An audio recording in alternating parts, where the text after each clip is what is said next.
Hello and welcome to Time Searchers. I'm your host, Roger Blissman. Today I'm here with my co-host and our guide through time, Bill Leidick.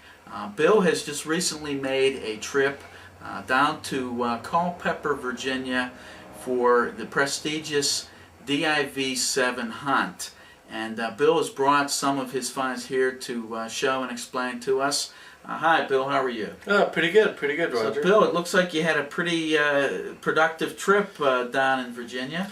I think so. My expectations weren't like super high, but I don't think you should set your goals real too high, in case you get disappointed. But this was beyond what I thought I would find. You did very well, Bill. I'm very impressed. I know in this day and age, to find anything from the American Civil War, let alone Confederate items, is an extraordinary event, and I'm very impressed with what you found here. Why don't you explain to our audience a little bit of the background of this hunt, Bill, before we go into the finds?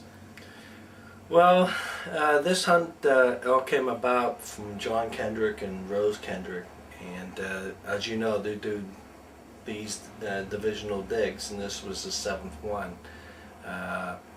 Finally, my name got picked for the 7th one, so anyways, I was quite happy. But I was happy for you, Bill. Yeah, but this particular hunt, nobody knew where we were going to go until the night off. Well, isn't that one of the features of this hunt, that they actually have to keep the site secret? Yeah, top secret. Their own son, Todd, didn't even know. How about that? Yeah. That's top security there. Top security. Wow. Yeah. But they had then, you would go and they'd have a briefing the night before. So the night before, they had a briefing in the hotel, in the conference room. And there was approximately 300 of us in that room. Wow. And they had like a slideshow. It was a great slideshow.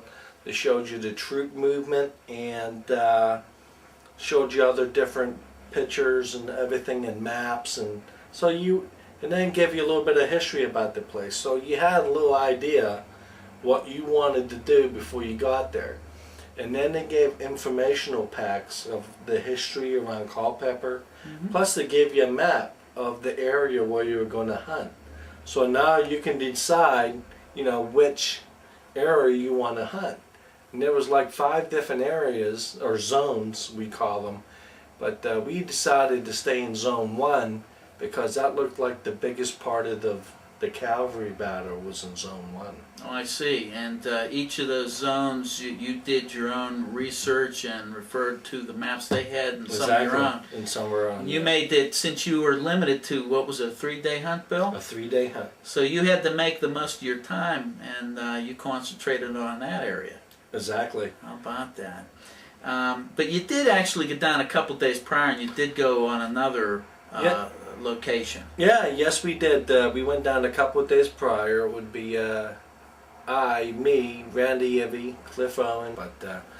But anyways, we all went down there a couple of days in advance, and the plans didn't work out from one of the members made. So we did a little research on the book and some pamphlets we had down there, and we come up with actually a pretty decent site. Just like we had spoken in our introduction film, those tourist pamphlets came in handy. They sure do, don't they? How about that? Well, do you want to explain the items that you found at this other site before the DIV VII hunt? Yeah, sure.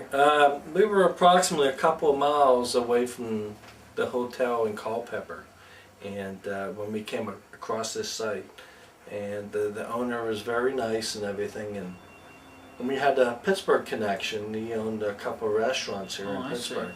But anyways, we hit off quite well, and he said yes. So we went about our business in the back of the fields, where he didn't have any crops and stuff.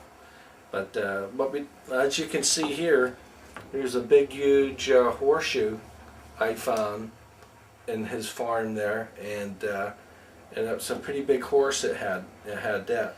Would you say that was like a wagon horse that?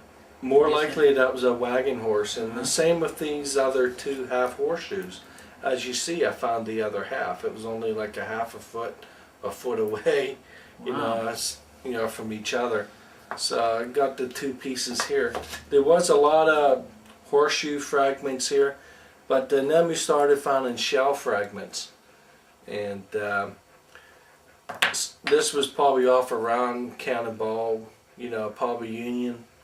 And this piece here was a whole base off a parrot shell.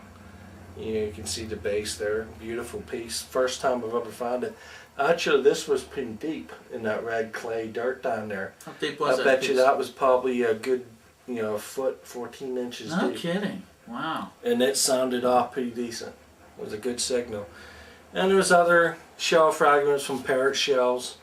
You know, here I got a couple more here, but I found some grape shot, but I didn't bring them here today. But you know, we find quite a few grape shot at the farm too. But all in all, we did quite well. I found a 71 caliber, you know, mini ball there. I have that sitting in the tank, you know, getting ready to clean it. So I see. Just letting the dirt soften up so I can look inside the Sure, ball. that hunt was not that long ago. No, it sure We're wasn't. filming about a week after the hunt. Yeah.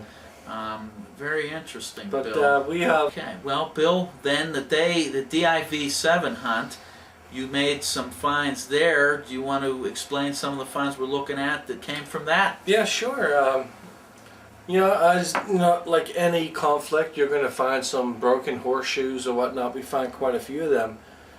But I love the shell fragments. You know, I always wanted to find Civil War shell fragments.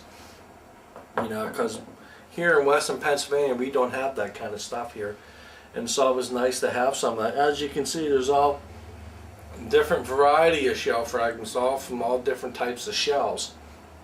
And you know, small pieces, big pieces, and everything. We got one piece here, a little small piece. See the thread in there? Yeah, where the primer fuse Yeah, went. so that's a great piece. And there's the lead wrapping off a sabot, you know, shell.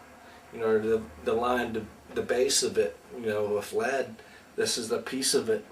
As you'll see in in future videos, you'll see a piece much bigger than that Randy found. It's a beautiful piece, you know. But I look forward to that. yeah, we got other pieces here. I didn't know if this is a knife or a gun tool, but it's still a nice piece to have. Sure. And you're typical, just like in colonial sites, you're always, you know, get your decent nails.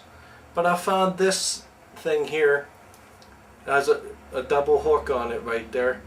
Don't know what it is, but I'm sure it was used for something, you know, during the Civil War. Sure. But we did find like a lot of stuff. Gotta love these shell fragments. They'll clean up nice. As you see it with some of this stuff, you know, it's actually in pretty good condition. It is considering Yeah. it spent 140 some years Yeah. underground, Bill. Yeah, because typically our colonial stuff doesn't come out looking as decent. No, So- no, this stuff is more solid, but you're talking stuff that's 100 years younger, Bill. Yeah, is that? Yeah, you're right. Never thought about that, but yeah. And then you got your typical bullets here. Well, you find, I A think, whole bunch of them yeah, a there. whole bunch down there. So most of them are Confederate. That's the nice thing about it. Never owned Confederate bullets before until we hit this farm, and found a decent amount of them. This is just some of them, not all of them, in this display case. And this is the best piece I got is this Louisiana, you know, state seal pelican button. It's a beautiful That's piece. quite a rare find, Bill. Right after we're done talking here, we'll zoom up on some of these finds We are. so you can take a better look at them. But this pelican button almost takes your breath away with the great detail it has Yes. on there. It certainly does, Yeah. Bill. But all in all, we had a great time, and I can't imagine anybody not finding anything down there. There was so much stuff down there. And